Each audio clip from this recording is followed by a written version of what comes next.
Welcome students. यह video BA second semester के विद्यार्थियों के लिए महत्वपूर्ण है। आज प्रीवियस ईयर्स के क्वेश्चंस का डिस्कशन होगा इसमें, जो हम डीयू यूनिवर्सिटी और कुरुक्षेत्र यूनिवर्सिटी ने पूछे हैं क्वेश्चन।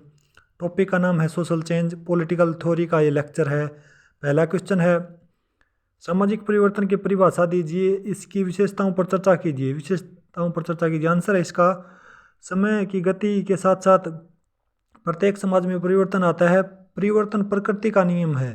समय के परिवर्तन के साथ साथ सामाजिक संबंधों में परिवर्तन आता है, उसे सामाजिक परिवर्तन कहा गया है। अलग अलग विद्वानों ने सामाजिक परिवर्तन की परिभाषाएं इसको डिफाइन किया है। मकाइवर के अनुसार सामाजिक परिवर्तन का अभिप्राय सामाजिक संबंधों में परिवर्तन से है। डेविस के अनुसार सामाजिक परिवर्तन का अभिप्राय केवल उन परिस्थितियों से है जो सामाजिक संगठन में होते हैं। जॉनसन के अनुसार अपने मौलिक अर्थ में सामाजिक परिवर्तन का अर्थ सामाजिक ढांचे से में जो परिवर्तन है उससे है। सामाजिक परिवर्तन की विशेषताएं। पहली विशेषता है, सामाजिक परिवर्तन सर्वव्यापी सर्वकालिक घटना है। दूसरी विशेषता है, सामाजिक परिवर्तन प्रकृति का नियम है, समय समय पर परिवर्तन स्वाभाविक है। तीसरी विशेषता है, सभी समाजों में सामाजिक परिवर्तन की गति सर्वथा असमान होती है। चौथी विशेषता है, सामाजिक परिवर्तन का स्तर व्यापक है।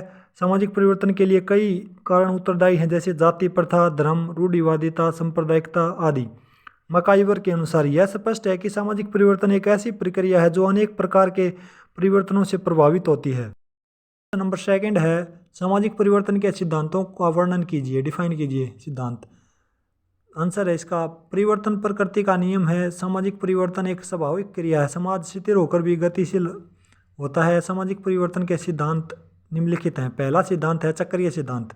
चक्रीय सिद्धांत सामाजिक परिवर्तन का बहुत पुराना सिद्धांत है। स्प्रेगलर ने व्यक्ति के जीवन को 3 अवस्थाओं में बांटा है, जन्म, बाल्यावस्था और प्रौढ़ता। विकासवादी सिद्धांत।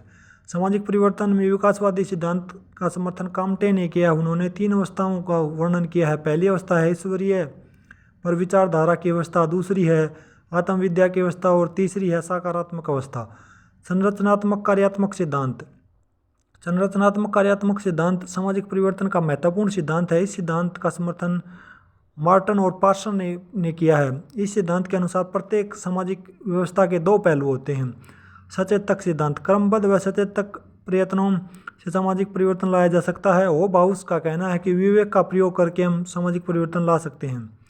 निश्चयात्मक सिद्धांत। कुछ विद्वानों ने सामाजिक परिवर्तन की एक तत्व के आधार पर व्याख्या करने का प्रयास किया है, जैसे हीगल का द्वंद्वात्मक आदर्शवाद का सिद्धांत और कार्ल मार्क्स का आर्थिक निश्चयात्मकता का सिद्धांत बहुत महत्वपूर्ण है। क्वेश्चन नंबर थर्ड है, सामाजिक परिवर्तन के मार्क्सवादी सिद्धांत की विवेचना कीजिए। आंसर है इसका, समाज निरंतर परिवर्तित होता रहता है, परिवर्तन प्रकृति का नियम है। कार्ल मार्क्स, एंजेल्स व लेनिन द्वारा दिए गए विचार मार्क्सवादी विचारधारा के अंतर्गत आते हैं। मार्क्सवादी पूंजीपतियों का अंत करके सर्वहारा वर्ग की तानाशाही की स्थापना करना उनका लक्ष्य था। मार्क्स के अनुसार सामाजिक संबंधों का उत्पादन की शक्तियों से घनिष्ठ संबंध है। उत्पादन की नवीन शक्तियों को प्राप्त करने के लिए व्यक्ति पहले उत्पादन के तरीकों में परिवर्तन करते हैं और वे इस प्रकार की आजीविका अर्जित करने के तरीके को बदलते हुए अपने समस्त सामाजिक संबंधों को परिवर्तित कर देते हैं।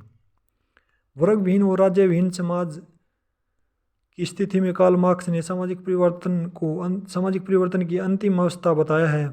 आलोचना है मार्क्सवादी सिद्धांत की। मार्क्सवादी आर्थिक व्यवस्था को सामाजिक परिवर्तन का कारण बताया है मार्क्सवादियों ने। दूसरी आलोचना है, वर्गविहीन समाज में न्याय की व्यवस्था कितनी प्रासंगिक होगी, इस विषय पर चर्चा कम की गई है। तीसरी आलोचना है, मार्क्सवाद द्वारा दिए गए शब्द आर्थिक कारक, उत्पादन की शक्तियाँ, उत्पादन के संबंध आदि किस आधार पर इन्हें समझा जाए, यह विरोधाभास है। Students, that's it's for now. Thanks for watching video. जय हिंद, जय Bharat, God bless you all.